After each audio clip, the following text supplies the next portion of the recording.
Hello everyone, I am Sunny Yadav. तो इस lecture में हम पढ़ेंगे class 10th physics reflection of light. मेरा मोटिव क्या है ये वीडियो बनाने का?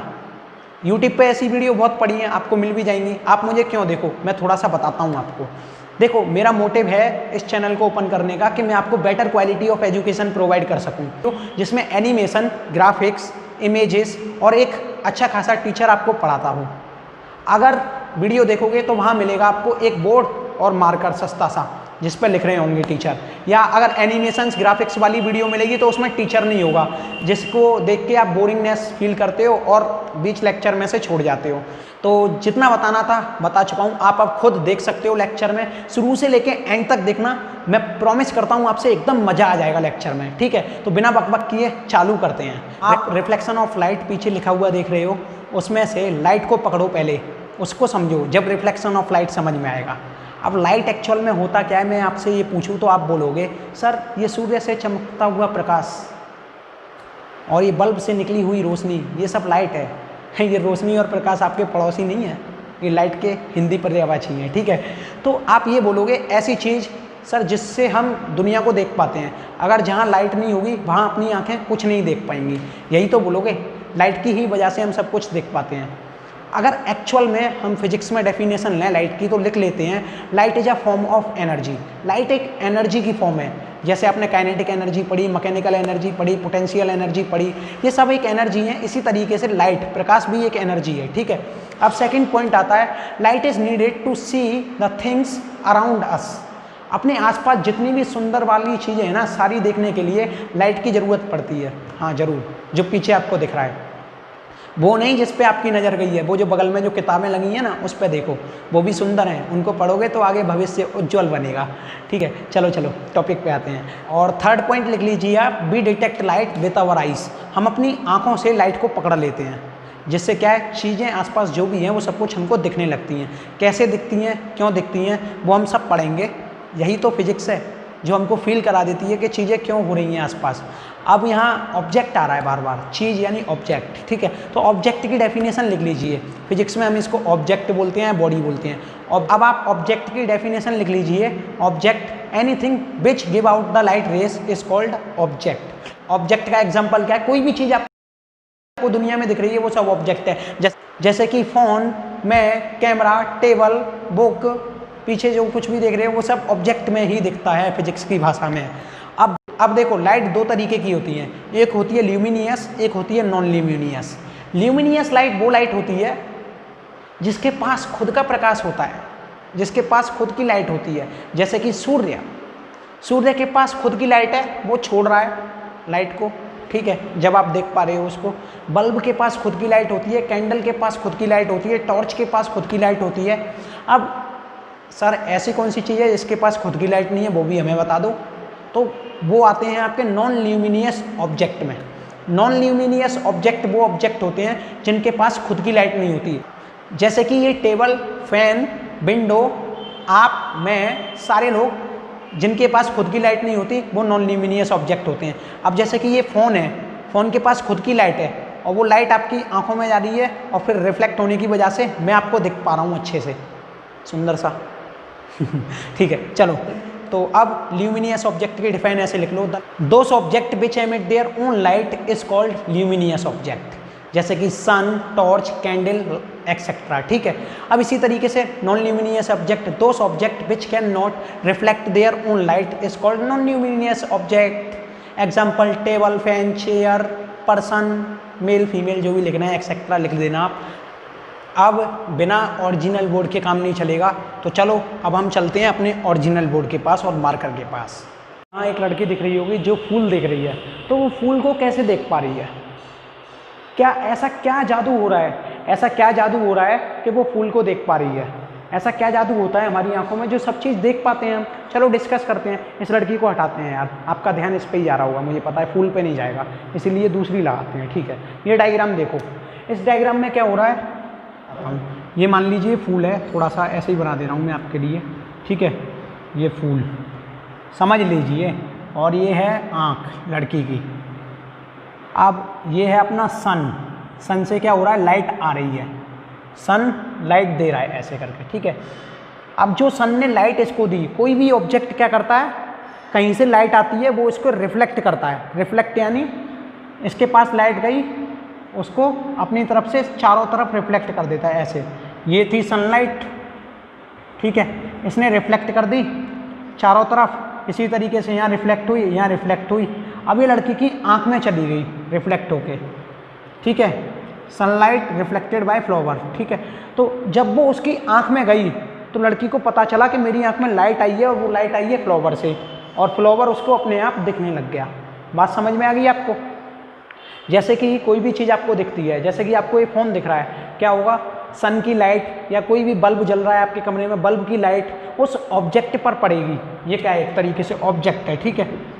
अब ये ऑब्जेक्ट पर जब लाइट पड़ेगी, ऑब्जेक्ट लाइट को करेगा रिफ्लेक्ट, और जब वो रिफ्लेक्ट करेगा तो रिफ्लेक्ट होकर आपकी आंखों में जाएंगी, और आपकी आंखों को पता चलेगा, आए हाय ये तो बड़ी सुहानी सी चीज़ रखी है इधर, जो कि मैंने अभी देखी।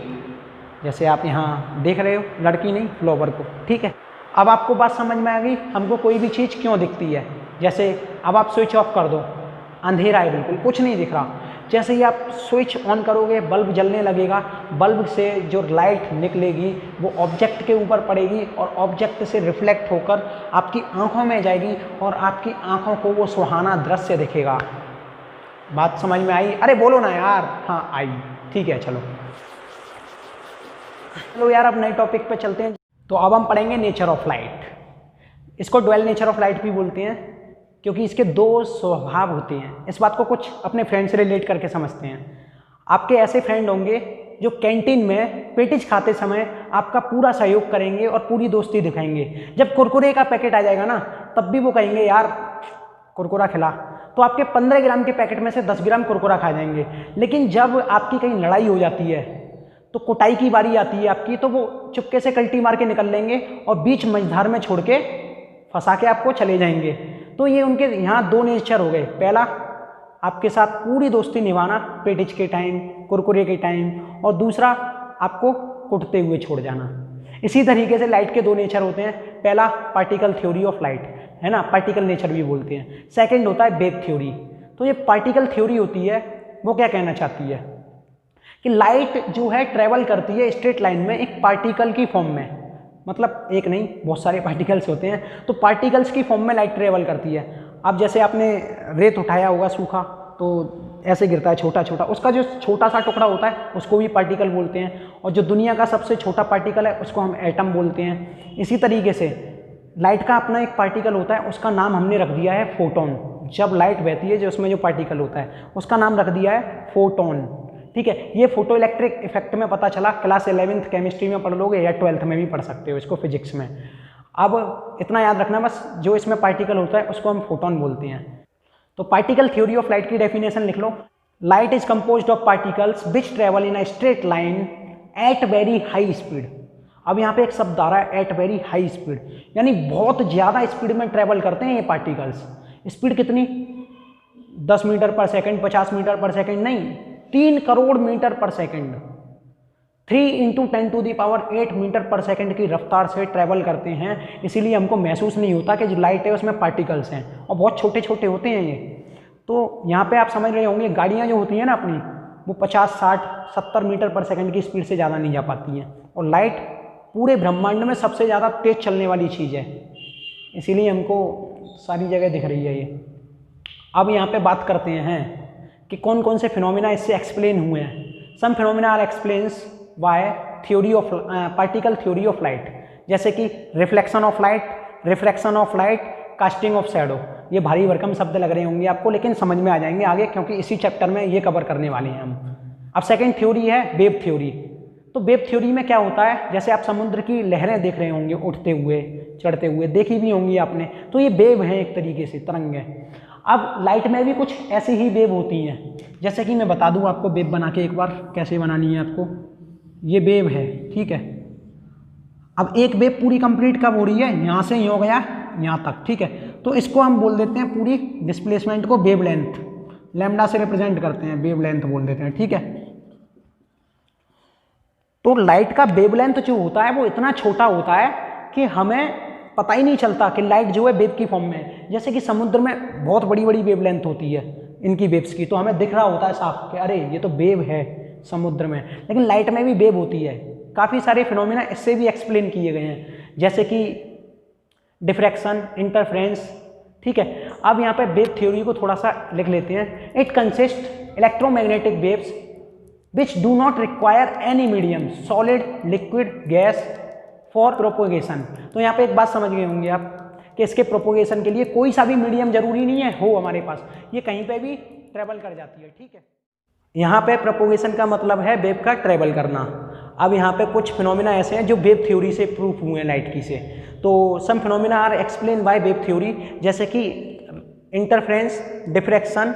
ठीक है, ये इंटरफ्रेंस और डिफ्रैक्शन आपको पढ़ने के लिए मिलेंगे क्लास 12th में, रे ऑप्टिक्स और वेव ऑप्टिक्स में। तो अभी इतना उत्तेजित मत होना, अगर पढ़ाई में ज़्यादा मन लग गया है तो 12th में पढ़ेंगे ये चीज़ अच्छे से। ठीक है, तो अब इम्पोर्टेंट टॉपिक आ चुका है आपका चैप्टर वाला, रिफ्लेक्शन ऑफ लाइट।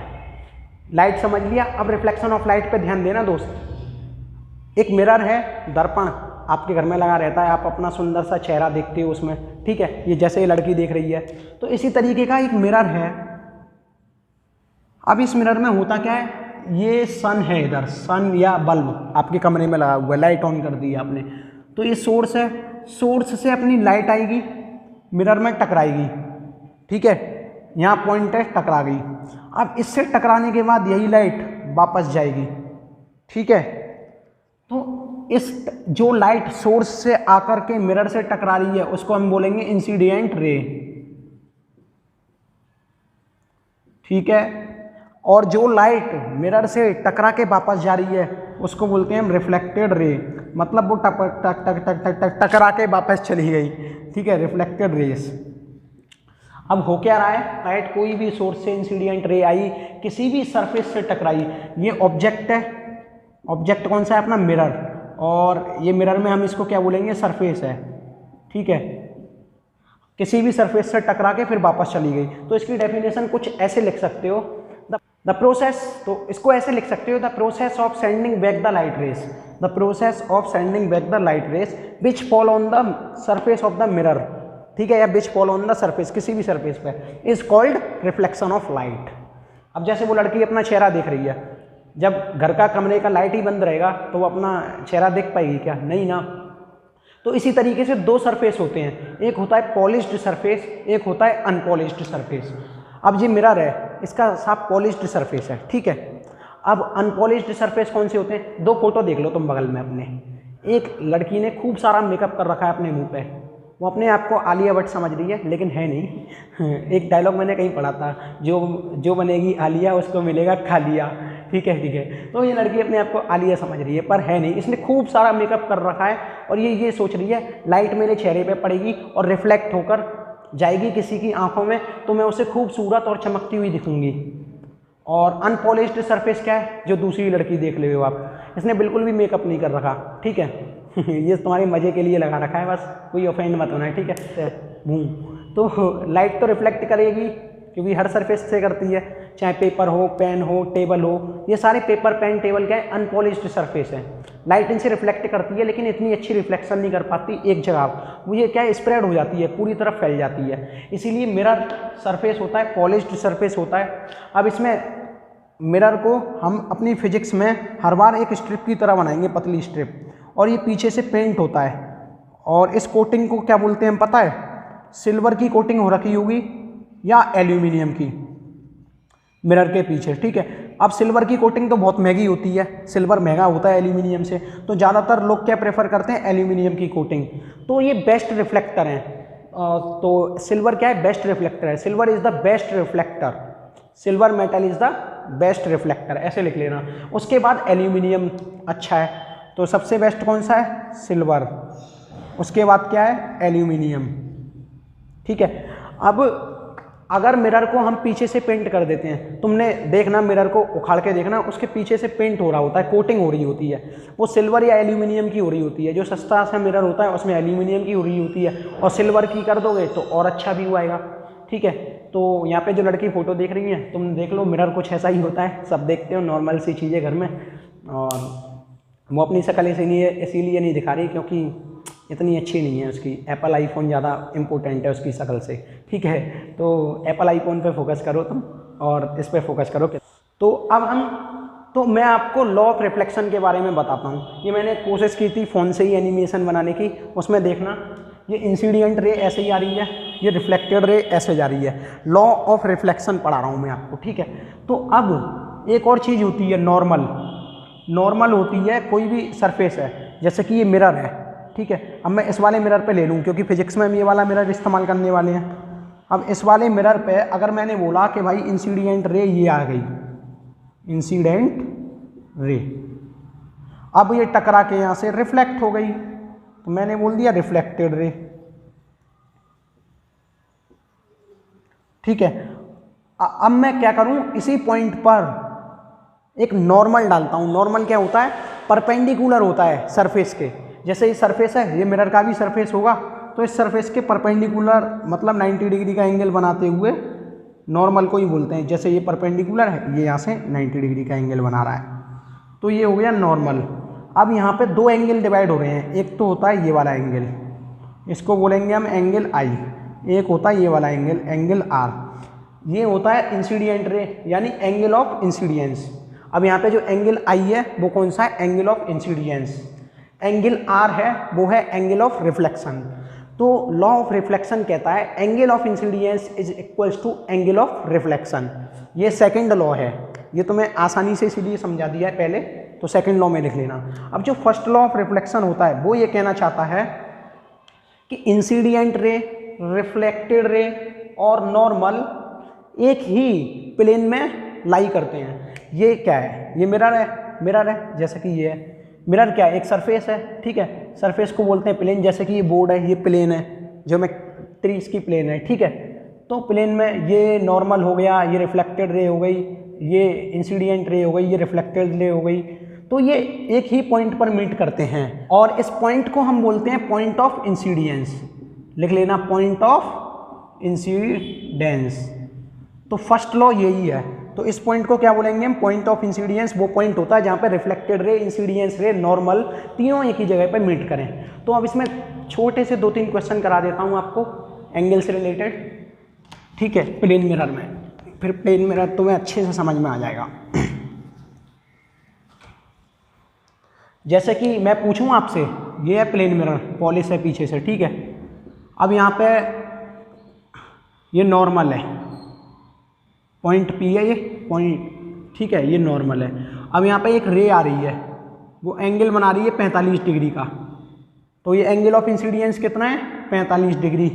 और मैंने आपसे पूछा अब एंगल ऑफ रिफ्लेक्शन बताओ मेरे को क्या होगा, तो आप क्या बोलोगे, अरे बताओ ना। तो एंगल ऑफ रिफ्लेक्शन क्या है, सेकंड लॉ यूज करो, according to second law of reflection angle of incidence equals to angle of reflection. तो मैं पूछूं तुमसे ये वाला एंगल बताओ, एंगल ऑफ रिफ्लेक्शन क्या होगा, तो आप कह दोगे भैया ये तो 45 डिग्री होगा। सिंपल सा क्वेश्चन, ठीक है। अगर थोड़ा सा टफ कर देते हैं, इसको रफ कर दो, यही बताता हूँ।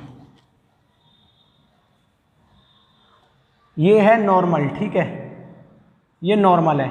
अब मैं पूछूं तुमसे कि कोई भी लाइट इंसिडेंट रे इस मिरर पर परपेंडिकुलरली पड़ रही है, या मैं कहूँ कि सीधे सीधे जा रही है 0 डिग्री का एंगल बनाते हुए।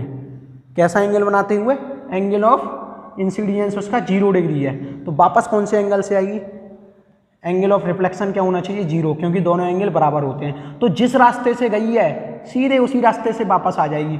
जब भी कभी किसी भी प्लेन मिरर पर इंसिडेंट रे परपेंडिकुलर एंगल पर पड़ेगी तो रिफ्लेक्शन भी उसी डायरेक्शन में होगा, तो जैसे ही गई वापस वैसे ही चली जाएगी। अब यहाँ पे लिख लो, जो लॉ ऑफ रिफ्लेक्शन है ना वो वैलिड है और अप्लाई होते हैं सारे सरफेसेस के लिए और मिरर्स के लिए, ठीक है। ये पॉइंट नोट कर लेना स्टार लगा के। अब यहाँ पे 2 तरीके के वो आते हैं। अब रिफ्लेक्शन भी 2 तरीके के होते हैं, जैसे सरफेस 2 तरीके के होते हैं। एक होता है रेगुलर रिफ्लेक्शन, एक होता है डिफ्यूज रिफ्लेक्शन। पहला रेगुलर रिफ्लेक्शन, दूसरा डिफ्यूज रिफ्लेक्शन। रेगुलर रिफ्लेक्शन में क्या होता है, जैसे कि ये कोई प्लेन मिरर है, ठीक है। अब कोई भी रे आ रही है, इस पर पड़ी है बीम ऑफ लाइट यानी अ बंडल ऑफ रेस, ठीक है, जैसे आ रही हैं ये सीधे, तो ये शार्पली सीधे सीधे टकरा के वापस चली जाएंगी। नॉर्मल ले हुए, इसका angle of incidence angle of reflection बराबर होगा। इसी तरीके से ये वापस चली जाएगी, इसी तरीके से ये वापस चली जाएगी। हर किसी का नॉर्मल लोगे, angle of incidence angle of reflection बराबर होगा, एंगल ऑफ इंसिडेंस और एंगल ऑफ रिफ्लेक्शन बराबर होगा। ठीक है, ये कौन सा है, ये है आपका रेगुलर रिफ्लेक्शन। ठीक है, रिफ्लेक्शन। अब आता है इर्रेगुलर रिफ्लेक्शन या डिफ्यूज रिफ्लेक्शन। तो ये तुम्हारा डिफ्यूज रिफ्लेक्शन में क्या है, सरफेस एकदम प्लेन नहीं होता और ना ही उस पर पॉलिश हो रही होती। जैसे कि टेबल ले लो, आपको लग रहा है कि टेबल सरफेस प्लेन है, लेकिन अगर माइक्रो स्ट्रक्चर देखेंगे इनके तो बहुत ज़्यादा वेरिएशंस होगा, लेकिन प्लेन मिरर में ऐसा नहीं होता। इसी तरीके से पेपर ले लो, तो ये पेपर है या टेबल का वो है, क्या बोलते हैं, सरफेस कुछ ऐसा है। अब यहाँ पे लाइट पड़ी हो और यूँ वापस चली गई, ठीक है, कुछ ऐसा है। अब यहाँ पे लाइट पड़ेगी तो यूँ वापस चली जाएगी। तो लाइट जो है चारों तरफ फैल जाती है, स्प्रेड हो जाती है, ऐसे नहीं कि रिफ्लेक्ट हुई एक ही डायरेक्शन में गई। अब जैसे इस सरफेस पे लाइट पड़ी तो यूँ चली गई, अब यहाँ इस सरफेस पे लाइट पड़ी तो यूँ आ गई। ठीक है, लेकिन एंगल ऑफ वो लॉ ऑफ रिफ्लेक्शन सारी जगह वैलिड है। जैसे कि ये वाला सरफेस देखो, ये वाला सरफेस, यहाँ पे अगर आप परपेंडिकुलर या नॉर्मल गिराओगे ना सरफेस के तो ऐसा गिरेगा। तो ये लाइट ऐसे आई थी और ऐसे जा रही है, तो angle of incidence equals to angle of reflection बराबर होगा। तो अगर मैं इस वाले सरफेस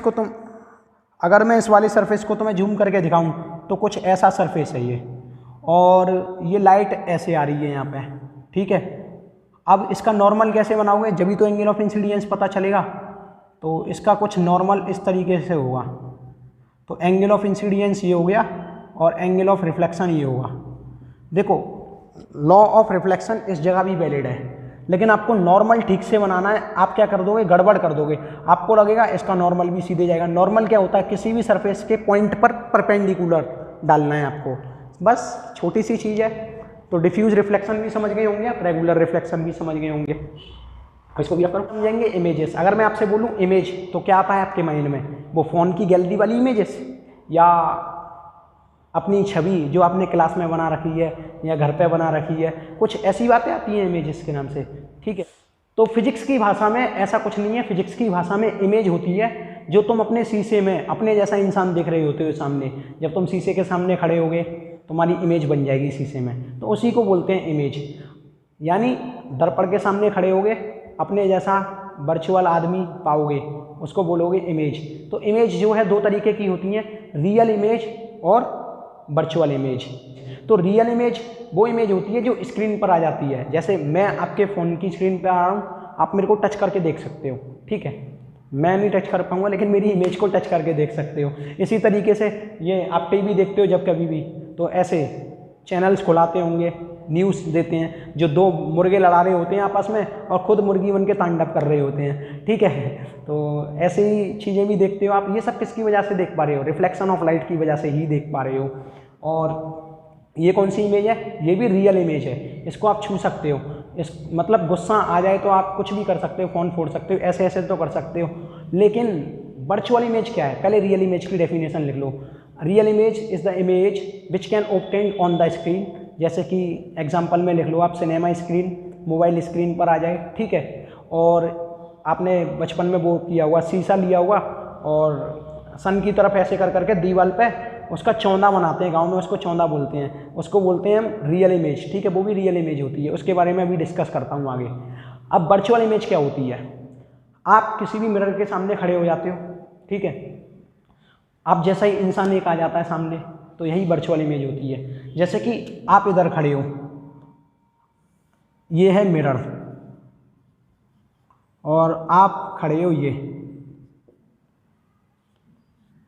अब ये इधर सामने देखेगा तो इसकी इमेज इतनी ही दूरी पर इधर बनेगी।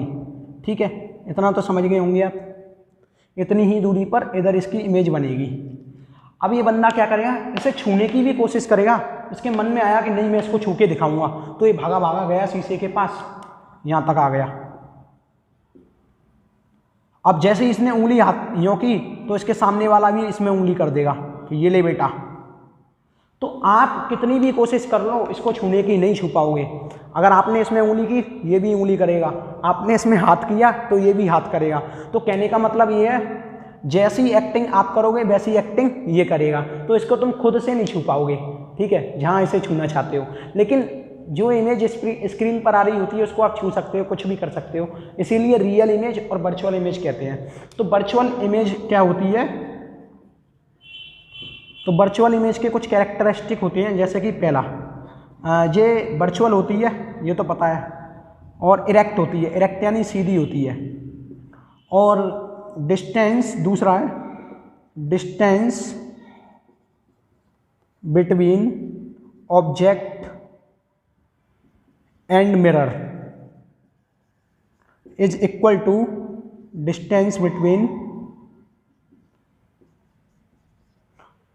Image and mirror. इस चीज़ को अभी समझाता हूँ मैं आपको। जैसे ये प्लेन मिरर है, ठीक है, और ये इधर कोई ऑब्जेक्ट, अरे यार मार्कर की इनके ख़त्म हो गई, डालता हूँ। जैसे ये कोई ऑब्जेक्ट है, ठीक है, ऑब्जेक्ट, अब इसकी मिरर इमेज इधर बनेगी, तो ये वाली डिस्टेंस d1 और ये वाली distance d2, distance between object and mirror, ये ऑब्जेक्ट है और ये मिरर है, ठीक है, इसकी डिस्टेंस d1 और डिस्टेंस d2 के बराबर होगी इमेज एंड मिरर, ये इमेज है ये मिरर है, ठीक है। तो पहला पॉइंट समझ गए आप। अब तीसरा पॉइंट लिखो, height of object, height of object is equals to height of image. ये कॉन्सेप्ट आपको याद होना चाहिए कि जितनी हाइट का ऑब्जेक्ट होगा उतनी ही हाइट की इमेज बनेगी, और जितनी दूर ये आदमी खड़ा होगा उतनी ही दूर उसकी इमेज बनेगी। तो अब छोटे छोटे क्वेश्चन करते हैं, इसके ऊपर आते हैं, ये नोट कर लेना आप, ठीक है। चलो छोटे से क्वेश्चन कर लेते हैं थोड़ी से, ठीक है। और इसके सामने खड़ा है ये रामू। अब रामू ने क्या किया, शीशे में देख रहा, लेकिन ये शीशे में नहीं, सामने देख रहा मुझे, ठीक है, तो इसकी इमेज बनी इधर। अब मैं आपसे बोलूं कि रामू 5 मीटर दूर खड़ा है शीशे से, तो बताइए शीशे से उसकी इमेज क्या होगी। तो आप जानते हो distance between mirror and object is equals to distance between image and mirror, तो 5 मीटर ही होगी, ठीक है। अब मैं इस क्वेश्चन को चेंज करूं और फिर आपसे पूछूं, अगर रामू की मिरर इमेज शीशे से 7 मीटर दूर है, तो मेरे को ये बताओ कि रामू की इमेज से रामू की दूरी कितनी होगी, डिस्टेंस कितनी होगी। तो मैं बस ये वाली डिस्टेंस पूछ रहा हूँ आप लोगों से, बता दो मुझे ये वाली डिस्टेंस इमेज और ऑब्जेक्ट के बीच में। तो फिर क्या करोगे, आपको पता है distance between mirror and image is 7 metre equals to distance between object and mirror, तो ये भी 7 मीटर। तो सर इन दोनों को प्लस कर लो, 7 + 7 इक्वल्स टू 14। समझ में आ गया। ऐसे ही सॉल्व करने हैं सवाल, लिख देना बस अच्छे से, आएंगे नहीं, इतने सिंपल नहीं आते। अब मैं बोलूँ रामू की हाइट 5 फुट 4 इंच है, तो बताओ इसकी इमेज की हाइट कितनी होगी। तो आप बोल देना sir image of object is equal to image of mirror, ठीक है। तो अब हम पढ़ेंगे formation of images in a plane mirror. आखिर ये प्लेन मिरर में किसी की इमेज कैसे बनती है, ठीक है। तो क्या है ना यार, पता नहीं नाम कैसे आ जाता है छवि फबी। तो बस इमेज तो यही है जो ये लड़की अपने आप को उसमें देख रही है शीशे में, तो वही इमेज है। तो आपको पता है शीशे को प्रतिबिंब कहते हैं हिंदी में, तो थोड़ी सी पोइट्री लिखी थी इसी के ऊपर, तो देख लो। तो पोइट्री ये है, तो देख लो ये प्रतिबिंब बना है शीशे के आगे, प्रतिबिंब यानी इमेज। तो देख लो ये प्रतिबिंब बना है शीशे के आगे, बिछड़ जाओगे दुनिया से अगर आज नहीं तुम भागे, बिछड़ जाओगे दुनिया से अगर आज नहीं तुम भागे। तो भाई भागते रहो, लाइफ है, लड़ो इससे, सीखो जो नया मिले। अगर पढ़ाई में आगे घुसना है, कुछ नया करना है, कुछ अच्छा करना है तो ठीक है। अब ये इमेज कैसे बन रही है देखनी पड़ेगी। तो इसको समझने से पहले मैं छोटा सा पॉइंट लूँगा, ऑब्जेक्ट जिसको बोल देता हूँ, ठीक है, पतला सा, चींटी ले रहा हूँ। तो ये है चींटी, इस चींटी की इमेज इस शीशे में कैसे बनेगी, शीशे के सामने रख दो इस चींटी को। तो मैं एक चींटी ले रहा हूँ, और फिर देखेंगे इस चींटी की इमेज जो है शीशे के सामने कैसे बनेगी। बिना पैर की चींटी अच्छी नहीं लगेगी। तो अब इस चींटी के पास क्या होगा, कोई लाइट होगी, सन, जैसे कि ये चींटी घूम रही है, सन से लाइट आएगी चींटी के पास और चींटी से टकरा के लाइट चारों तरफ फैल जाएगी। लेकिन हमें चारों तरफ वाली लाइट नहीं लेनी, हमको 2 लाइट लेनी है, 2 इंसिडेंट रे लेनी है, जिससे हम ये पता कर सकें कि इसकी जो इमेज है वो कहाँ बनेगी। जैसे पहली इंसिडेंट रे है, ऐसे आई, टकराई मिरर से, फिर वापस चली गई। तो वापस चले जाने के बाद तुम नॉर्मल तो बना ही सकते हो, आपको पता है angle of incidence equals to angle of reflection. अब इसी तरीके से ये चींटी की लाइट रे यहाँ से टकरा के फिर ऐसे चली गई। ठीक है, इसको क्या बोलेंगे, एंगल। ये वाली रेस क्या है, ये इंसिडेंट रे है, ठीक है, और ये है रिफ्लेक्टेड रे, दोनों। इसी तरीके से इसका नॉर्मल बनाओगे, angle of i equals to angle of r. थोड़ा सा बड़ा बन गया मेरे से, कोई दिक्कत नहीं। लेकिन अब यहाँ पर है ह्यूमन आई या कोई भी है, तुम लोग देख रहे हो ना कि इसकी इमेज जो है कैसे बन रही है शीशे में। पहले ये चेक करते हैं। तो ह्यूमन आई ने देखा कि इसकी इमेज भाई देखें कैसे बन रही है, तो इन लाइंस को एक्सटेंड कर दो। ठीक है, एक्सटेंड कर दी तो चींटी के जस्ट सामने ऐसी इमेज बन जाएगी चींटी की। ठीक है, तो आप सबको ये पता है चींटी की इमेज जो होगी वो वर्चुअल एंड इरेक्ट होगी। वर्चुअल का मतलब जिसको हम छू नहीं सकते, ठीक है, जो बस दिख रही है, एक्चुअल में कुछ है नहीं। और इरेक्ट का मतलब है जैसी है चींटी सेम वैसे ही सीधी, तो इरेक्ट, खड़ी यानी। ठीक है, जितनी हाइट है उतनी हाइट की दिखेगी, वो सब हम पढ़ चुके हैं। तो आप चींटी की इमेज बनाना सीख गए, फॉर्मेशन ऑफ इमेज पता चल गया आपको इन आ प्लेन मिरर। अब एक इंसान की कैसे इमेज बनती है वो देखते हैं। तो अब चींटी की इमेज बनती हुई देख ली, अब एक इंसान की इमेज बनती हुई देखेंगे। नहीं, अब इसमें हम लड़की नहीं लेंगे, लड़का लेंगे, क्योंकि कभी कभी क्या है ऑब्जेक्ट बोल देता हूँ मैं, और वहाँ मैं ऑब्जेक्ट बोलूँगा तो आप ही लोग ऑब्जेक्शन उठा दोगे, इसीलिए यहाँ पे लड़का लेंगे। तो एक मिरर है, ठीक है, इस मिरर में हो क्या रहा है, एक लड़का खड़ा है इधर लंबा सा। अब इस लड़के की इमेज मिरर में कैसे बनेगी, मैं बना नहीं पाता लड़के बड़के, चलो हाथ बना दे रहे हैं इसके, जानवर लग रहा है पूरा। ठीक है, जानवर लग रहा है, कोई बात नहीं। लेकिन अब इसने सामने की तरफ देखा तो ये क्या है, एंगल ऑफ वो इंसिडेंट रे है। इंसिडेंट रे 90 डिग्री है, मिरर से बना रही है, यानी एंगल ऑफ इंसिडेंस इसका 0 है, तो एंगल ऑफ रिफ्लेक्शन भी 0 होगा, क्योंकि दोनों बराबर होते हैं। फिर रिफ्लेक्टेड रे इस लड़के से पास होकर इधर की तरफ भी जाएगी। ठीक है, इस इधर की तरफ पास होकर गई तो ऐसे टकरा के चलेगी, तो इसको बोलेंगे angle of incidence equals to angle of reflection.